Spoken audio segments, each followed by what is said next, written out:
thank you for tuning in to Fright Night Radio. We love to bring you stories of fright every Friday night. Stories that are creepy, suspenseful, and most of all, frightful. Lazybones.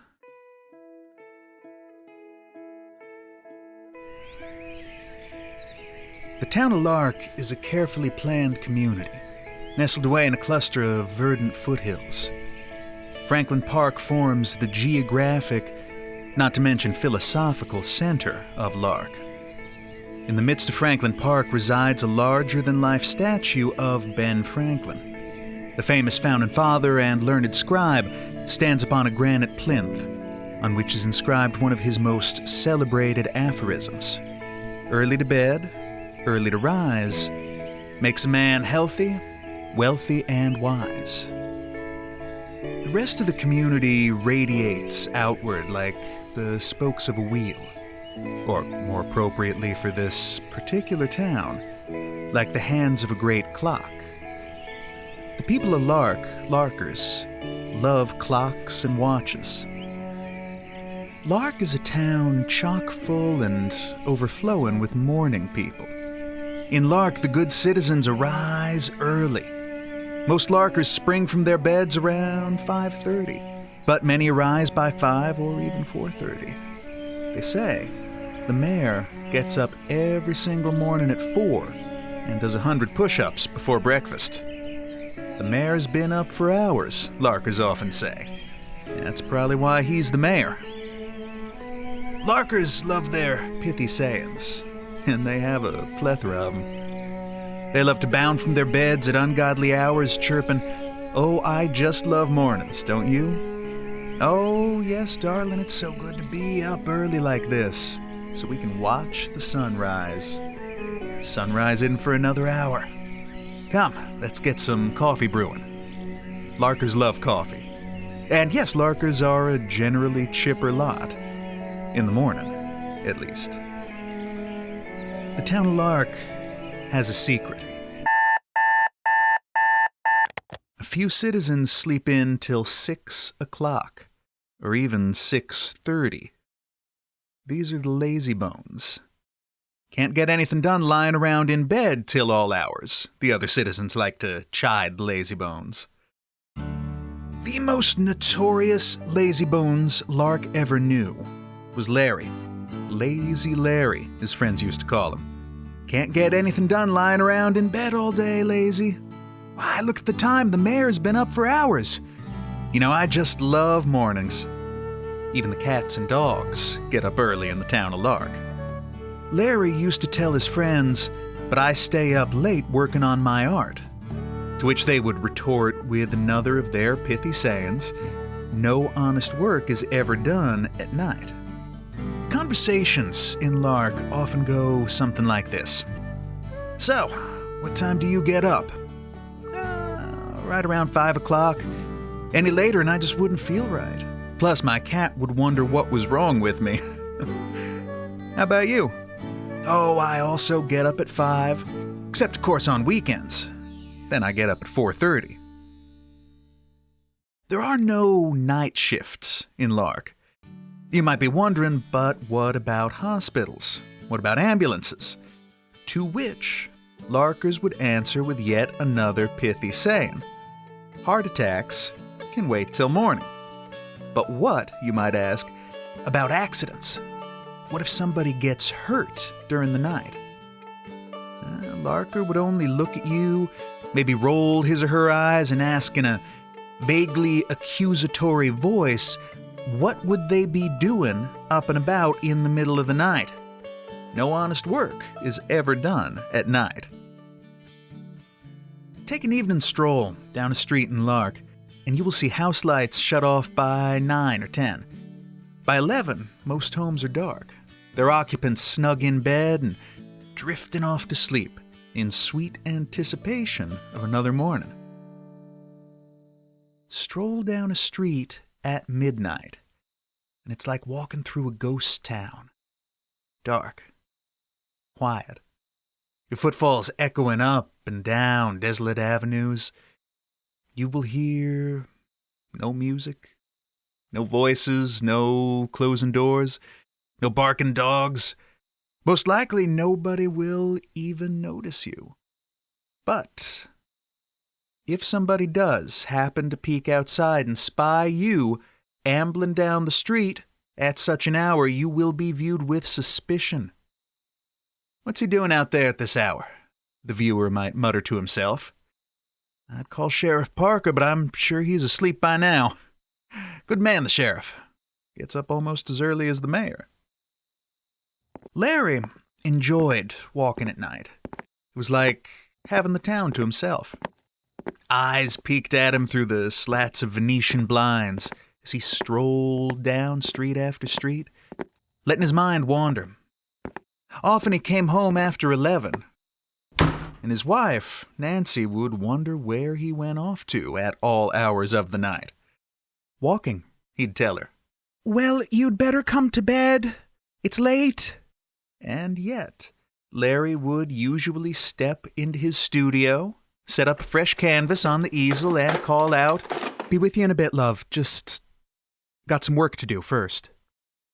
Nancy would run off to bed, muttering, "No honest work is ever done at night."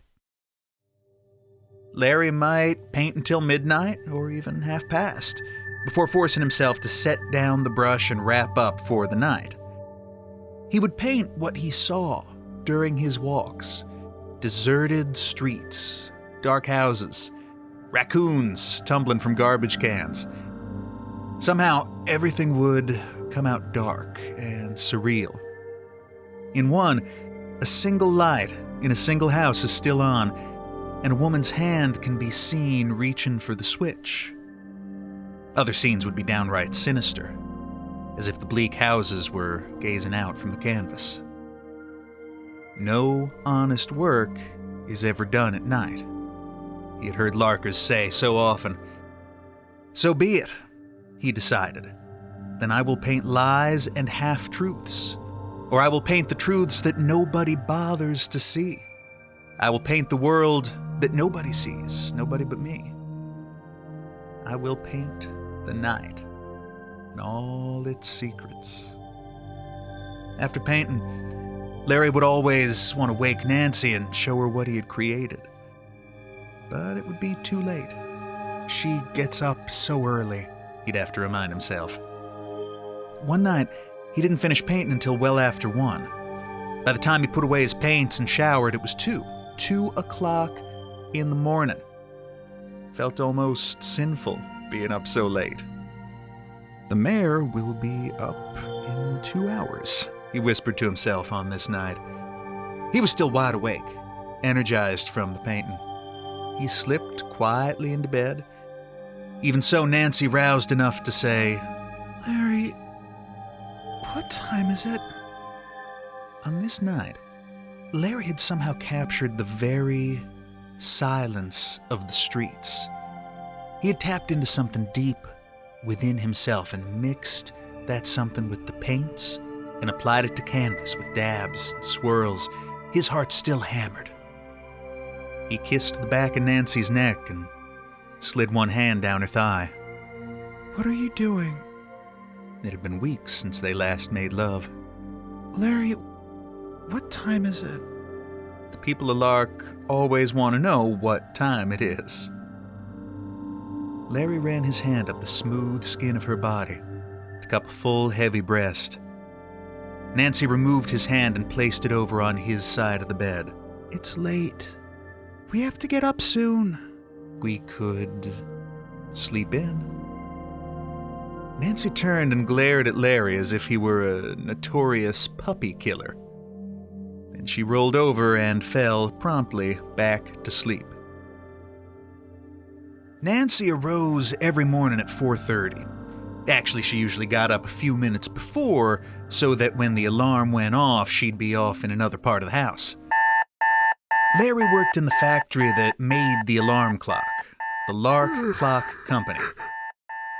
On this morning, Larry tried covering his head with a pillow to blot out the alarm. It was no use.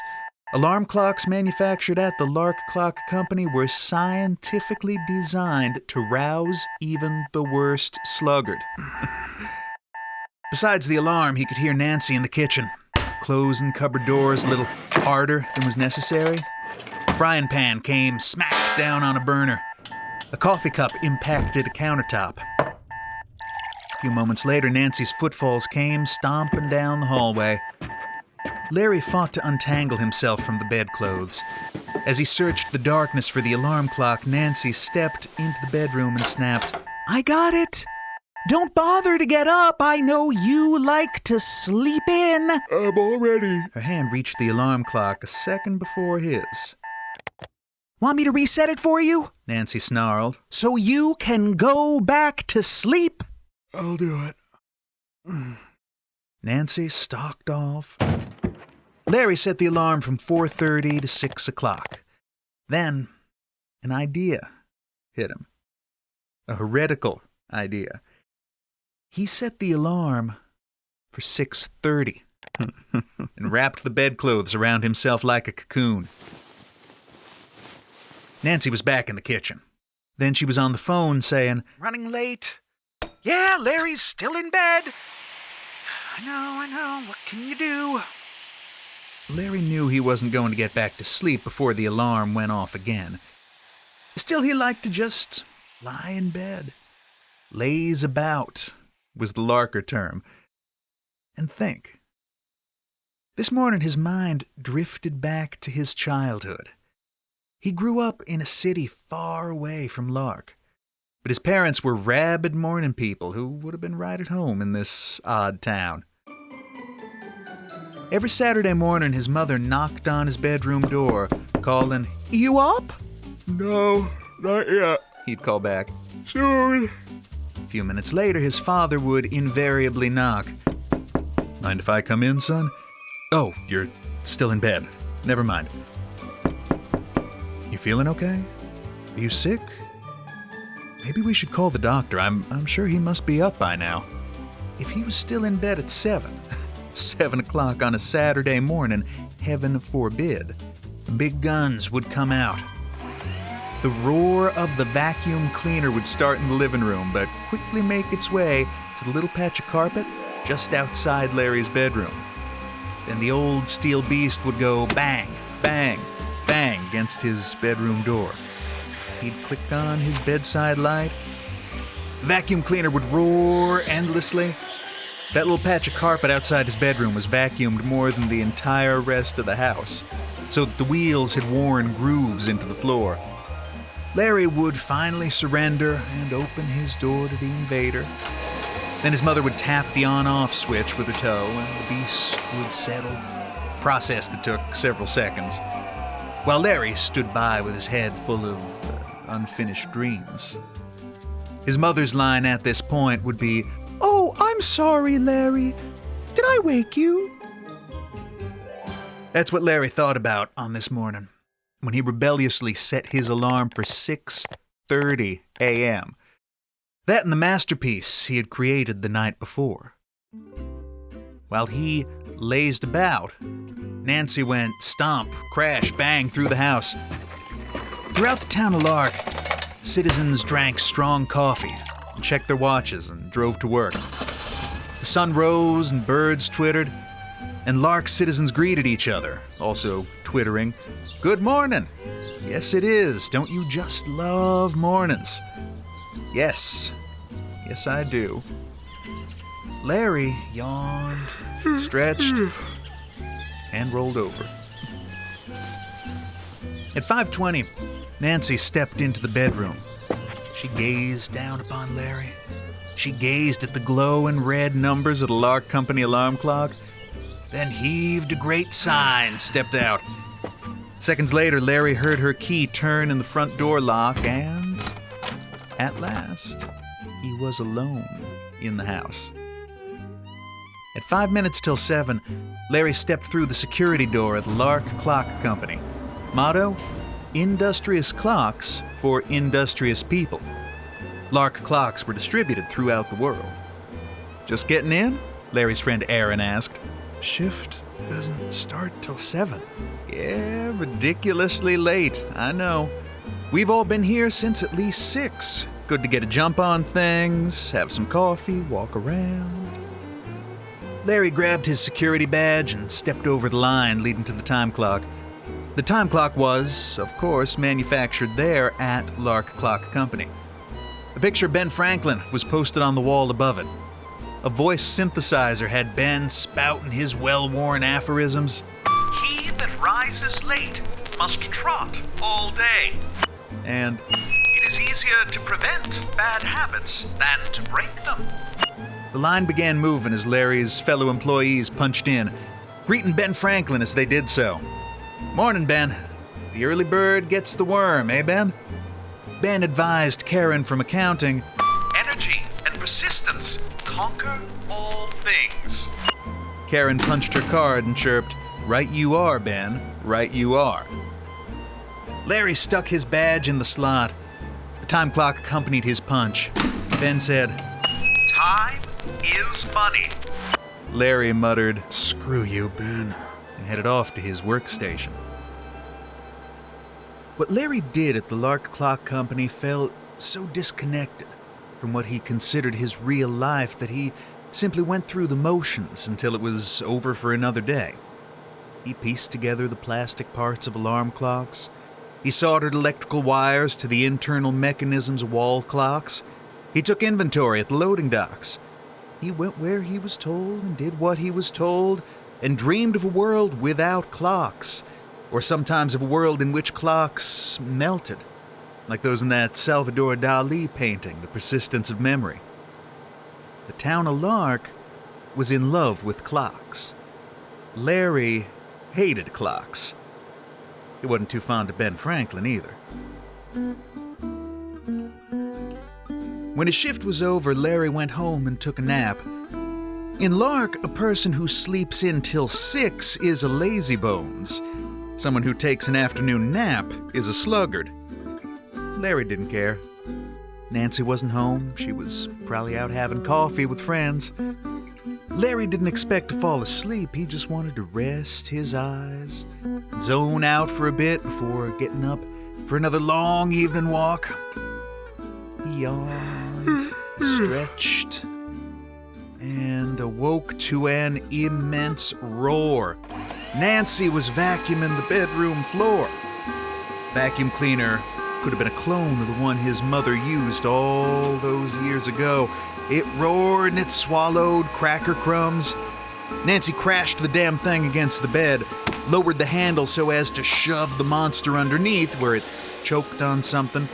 Loose change, perhaps? And so the fan belt was forced to stop while the drive spindle kept spinning until the noxious burnt rubber smell assaulted Larry's nose, while the motor whined at a higher and higher pitch until he had to clamp his hands over his ears or go deaf. Nancy toed the on-off switch, and the choking monster settled down. I'm sorry, dear. Did I wake you?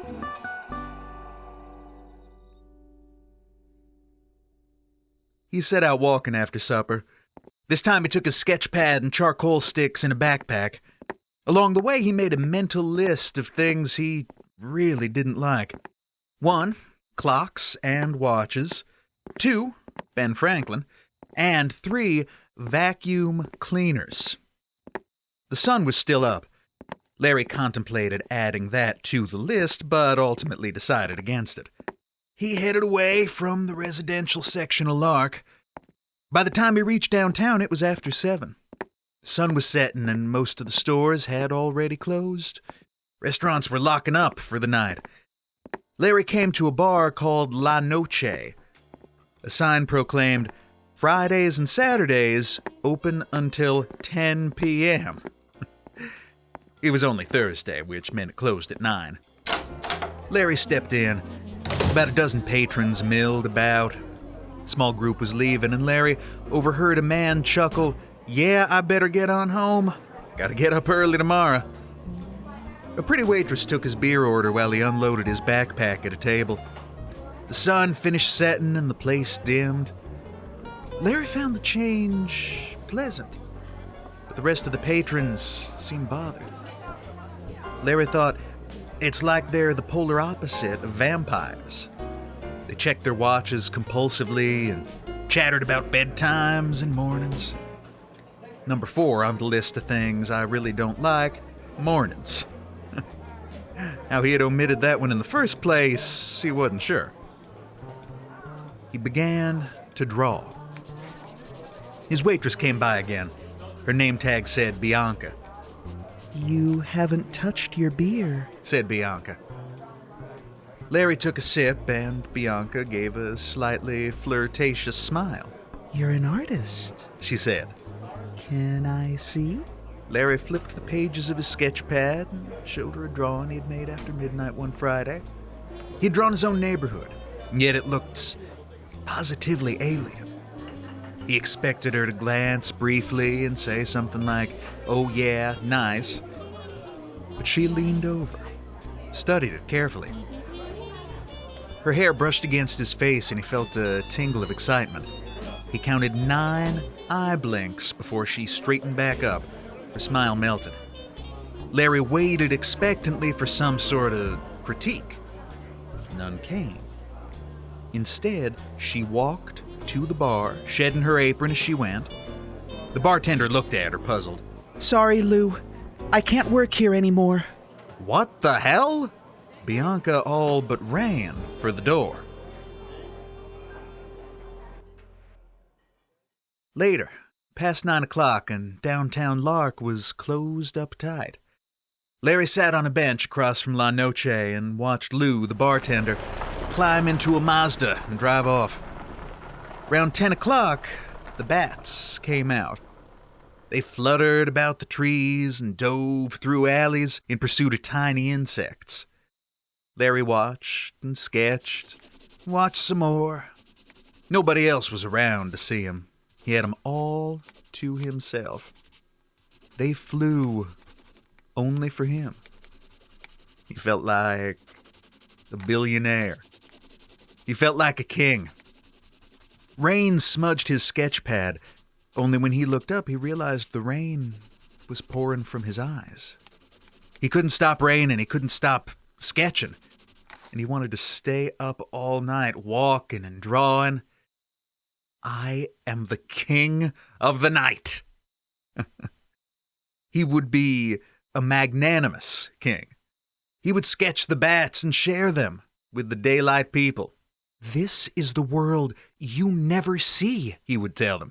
"It is your own world, but you don't see it, for your eyes are closed." He took off his watch, dropped it to the sidewalk, and stomped it to pieces.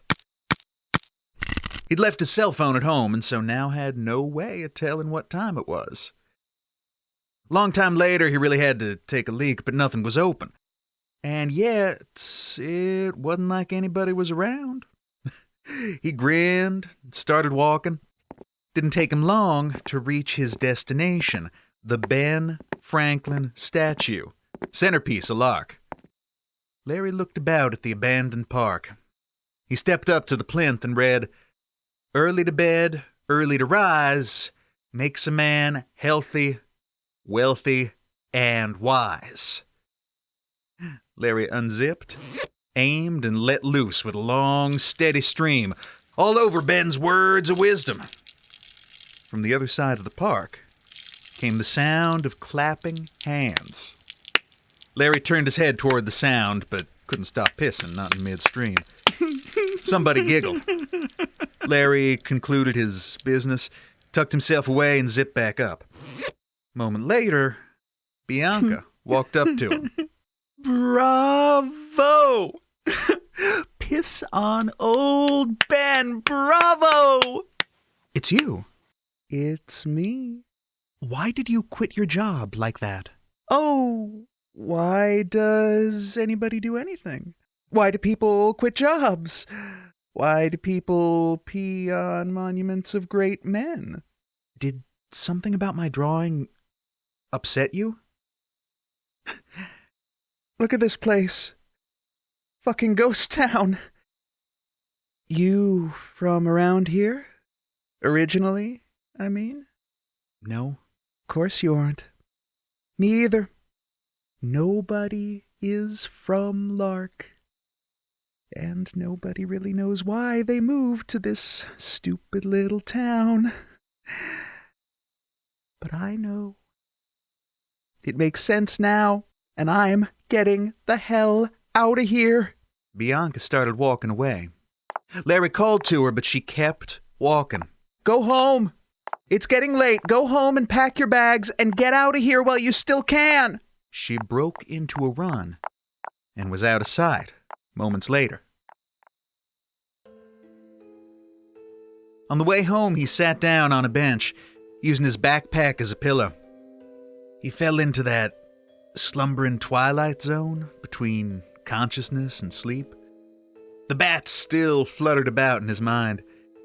He expected somebody to come along and ask why he was napping on a bench, middle of the night. But nobody did.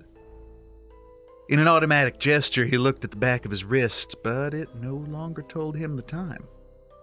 Tendrils of panic poked about in his brain until he roused himself from the bench and continued his trek home.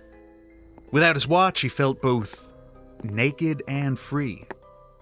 He envisioned a police officer accosting him and demanding, "Sir, where is your watch?" He giggled, giddy with exhaustion. Fumbling with his front door lock, images of the night tumbled through his mind. The bats fluttering, Bianca looking at his sketch, his stream of piss landing on Ben Franklin's feet. He wondered if Nancy was up waiting for him, wondering where the hell he was all night. He pushed through the door and shut it quietly behind him, and found himself thinking, just like every other larker, what time is it? How long before it's time to get up? What time is it? Tiptoe, tiptoe, tiptoe, he went through the house. Oddly, just as he once again wondered what the hell time it was, the answer came screeching at him. He dashed for the bedroom. Nancy was just jumping up from bed. It was unusual, but not unheard of, for her to wait until the alarm sounded before getting up. Now she was making her way to the snooze button. But Larry's hand beat her to it. She looked up at him. "What?" she said. "You're already dressed?" "Been up for some time," he said, nonchalant as you please. Their hands clasped on top of the alarm clock. "Take your clothes off. It's still early. We have time for a quickie." Larry arrived at Lark Clock Company a half hour before his shift, feeling as if a foot of foam rubber separated himself from the rest of the world. He hadn't slept at all during the night. He considered going back to bed after Nancy left the house. Just crawl back under the covers and called in sick for the day, but then what would he do? Stay up all night again, walking and drawing? He'd be out of job pretty quick that way. I could tend bar, he thought. Go see if Lou would hire me. Except there wasn't exactly a vibrant nightlife in Lark. The few bars in Lark were dreary, soulless places. He thought of the sketch he had shown Bianca and how she had bolted. What the hell had spooked her? He was stuck with Lark Clock Company. He went through the usual motions. Sometime before lunch, a fellow employee came by with a clipboard. "What's this?" Larry asked. "It's a petition," said the other employee. Bill, according to his name patch, "to get the plant to start the shift earlier, 6 o'clock instead of 7. Everybody's signing it, of course." Larry signed the damn thing just to get rid of Bill. They were dragging him off to be judged by the mayor. The offense was too serious to be presided over by a mere judge. "Lazybones! Lazybones!" the crowd chanted. They bound him in chains and brought him before the great doors of a palatial mansion, the mayor's house. They stood him before a massive judge's bench from which the mayor peered down upon him with utter contempt. A bailiff unrolled a scroll on which were scribed his crimes. Sleeping in till all hours, lazing about, public urination, disrespecting Ben Franklin.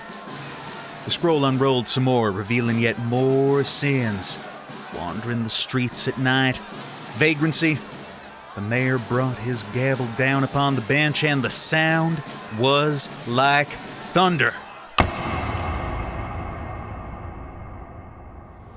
Larry awoke with a start, not sure where he was, or even worse, what time it was. He was hidden among the shipping boxes in the warehouse where he had sat down to rest his eyes. He didn't know how long he'd been asleep, but felt oddly refreshed.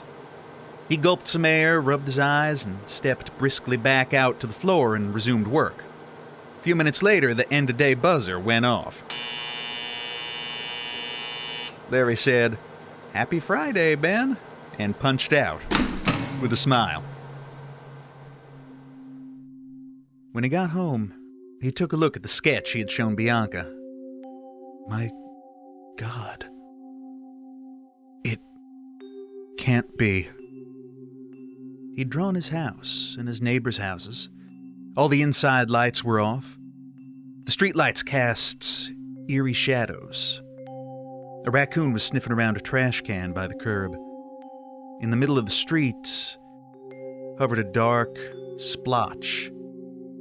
He didn't remember drawing it, but he knew what it was, and his scalp tingled when he looked at it. He forced himself to nap before setting out, then walked back to La Noche. He arrived at 7 and the place was almost full. Lou was running around, taking orders and grumbling. Larry sat at the only empty table. When Lou came by, Larry ordered a beer and said, "I'm looking for Bianca." "Girl left me in the lurch. You want to see her? Wait around a bit. She'll be by to pick up her last check." Larry drank beer. He felt naked without his sketch pad. After about an hour, Bianca stepped in. Larry called to her, motioned her over. "Come, sit with me."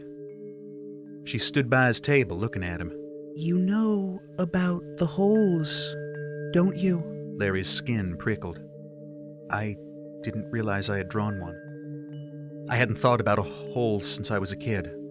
"Nobody does. I'm guessing you thought it was a family thing? A story that only your own weird family told?" "Yes," she said. "Nobody talks about them. I'm from Colorado Springs and grew up hearing about the holes. My friends thought I was crazy when I talked to them, but here, everybody knows. They change the subject real fast when you talk about them, but they know what they are." "Where are you from?" "Kalamazoo." "And your family had a sort of legend, didn't they? About the holes?" "Yes." "I don't even know your name, and yet I know that about you. Isn't that something?" "My name is Larry." "Well, Larry, I started to think the holes weren't real. Then you showed me one in your drawing. Tell me what you know about them." It had been years since Larry had really thought about the holes. Now, though, it came flooding back. It was my dad who told the story. He said the holes appeared between midnight and 3 in the morning. Not everybody was in danger, but we were, for some reason. Our family. You step out the door between midnight and 3 and you could slip through a hole, disappear forever. But that wasn't the worst part. Once you slip through, people start to forget about you. Larry took a long drink of beer. He looked around the bar for holes, but it was still too early. Plus, they were safe inside. Yes, they start to forget. A sort of confusion sets in. Nobody really looks or even cares. The hole closes up and then you can't even remember the person's face anymore. Nobody else remembers. I had a little sister. At least I think I did. I need another beer for this. Bianca waved to Lou. Lou glared but strode over. Larry ordered beers for them both, and Lou stalked back to the bar without a word. Never mind him. Go on.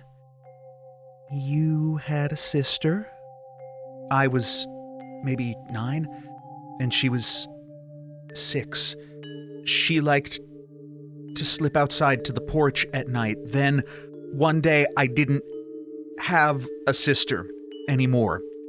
My folks threw all her stuff into the trash like it was nothing, and never said a word about her. They forgot about her, and so did I. You remember her now? The memories came back to me when I was older. But it was like remembering some old TV show. I tried to talk to my folks about her once, but my dad stomped out the door, and my mother got upset and changed the subject real fast, and that was that. I was young when she disappeared. Maybe she was just some silly imaginary friend. Who knows, maybe all those stories about the holes got to me, so I made up my own yarn and then believed it. Memory is a funny thing, isn't it? Somebody once said that memory is an artist, not an historian. She was real and she slipped through a hole. You know it's true, so stop trying to bullshit me, okay? I guess. You're afraid, Larry. That's what it comes down to. Everyone here in Lark is afraid. We're all just running away from the holes. We tell ourselves how much we love getting up at the crack of dawn, but that's all bullshit. We don't love mornings. We're scared shitless of the night. So we move here where everybody's a morning person. Why the hell else would anybody come here? What do you do for a living, Larry? I work at the clock factory. I bet you didn't move here to screw together widgets. You came here to get away. Whether you know it or not. People who see the holes always end up with other people who see the holes. They come here and the holes follow them. This town is infested with them. I go walking at night. Aren't you afraid of the holes? I hadn't even thought of them. Until I took another look at the sketch I made. I didn't even know I had drawn it. I must have forgotten about it as soon as it closed up. That's the way it works, isn't it? Part of us knows that these things, these holes, are stalking us, and everybody we love, but we go on like nothing's happening. Because who wants to think about that shit? Plus the holes themselves chomp on our memories like Snickers bars the moment they get swallowed up. So yeah, our memories get all tucked away in dark corners, and we tell ourselves everything's fucking peachy and move to some stupid-ass town where everybody leaps out of bed like the Energizer Bunny at ridiculous hours and is tucked back in by the time the holes come out to play. I hate this town. Except for the nights, then I have the whole place to myself. The holes be damned. I love to wander around at night. This place is like a ghost town after 11. Everybody tucked away in bed, all safe and sound. Will you get drunk with me tonight? I have a wife. I shouldn't. I don't care about your wife. I have a husband. Screw them. Screw them both. I want to stay up all night. I'm so tired of running, scared. Get drunk with me, Larry. Stay up with me tonight. Keep me company. Make sure I don't go staggering off into a hole, and I'll do the same for you. They ordered burgers and mixed drinks. They sat and drank and talked right up till 10 o'clock, closing time. Lou came by and gave Bianca her final paycheck. Larry and Bianca set out, walking together. Look at it. Look at how the house lights go off one after another. Scared little bunnies. Are you drunk, Larry? I am very drunk. So am I. Let's hold each other up. Put your arm around me. We can walk around all drunk and stupid. Doesn't matter in this ridiculous town because nobody will stop us. Nobody else is up. They walked back to the town square. It's almost midnight, and everybody is snug in bed all over town. We can do anything we want. There's something I've wanted to do for a long time. She pulled away from Larry and stripped off her blouse. What are you doing? She unclasped her bra and tossed it on the ground. Larry looked away, but not before getting a good look at her small, dark, pert breasts. When he looked back, she kicked off her shoes. One almost hit Larry in the face. She stripped out of her jeans and tossed them aside, then slipped off her panties. Standing naked, she turned and wiggled her ass at Larry. I'm free. Hey! Oh, don't get all righteous on me, Mr. Piss on Ben Franklin. Bianca danced in the moonlight. Don't worry, nobody's around to see. Let's walk some more. You're going to get a chill. You'll keep me warm. We can do whatever we want. No cops, no nobody. We could go over to your place and fuck on your front lawn. Nobody would suspect a thing. Your little wife would go on sleeping like a baby. Bianca danced away. Hey! Wait up! Larry scooped up her clothes, but when he looked back up, Bianca was gone. He called out for her. His voice echoed back to him. Not far away, a splotch of darkness closed up. Larry screamed, "Bianca! Bianca!" From behind him, Bianca giggled and stepped out of the shadows. Oh my God! You gave me a scare. Larry bundled her clothes so as to carry him with one hand. They wrapped their arms around each other and walked. Her naked skin was smooth beneath his hand. Her body so very warm. This isn't right, he said. But Bianca only snuggled closer. I love my wife. That's nice. What's her name? Instead of answering, he dropped her clothes and pulled her in for a hug. His heart thundered, and it took all his willpower to end the embrace. But he did. He walked Bianca to her house. The streets were creepy and silent, but he didn't see any holes. That or he simply forgot about them once they closed up. Home safe and sound. But will you be okay? Will you make it home without wandering into a hole? I'll be careful. You should get inside. You're naked. And your husband's inside. Hubby's fast asleep. Make a good little larker. Me and you could fuck.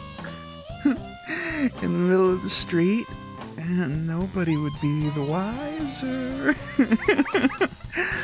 But I suppose you should get home to your wife. Larry kissed her under the porch light, handed over her clothes, and watched her slip inside.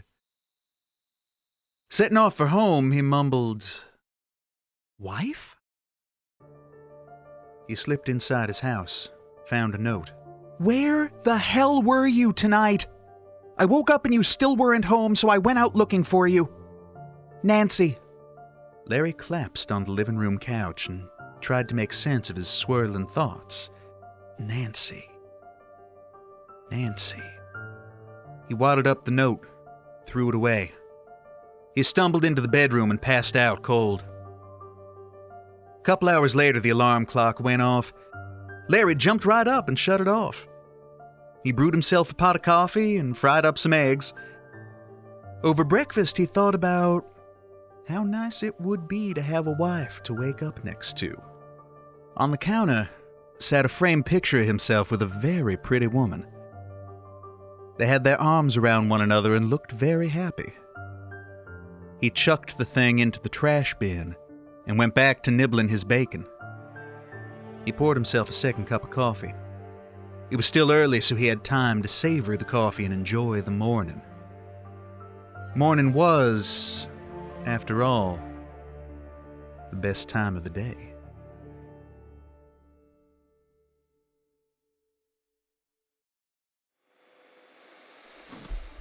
Thank you for tuning in to tonight's episode of Fright Night Radio. If you enjoyed our story, please give us a thumbs up. And be sure to subscribe to our channel so you enjoy a frightful new tale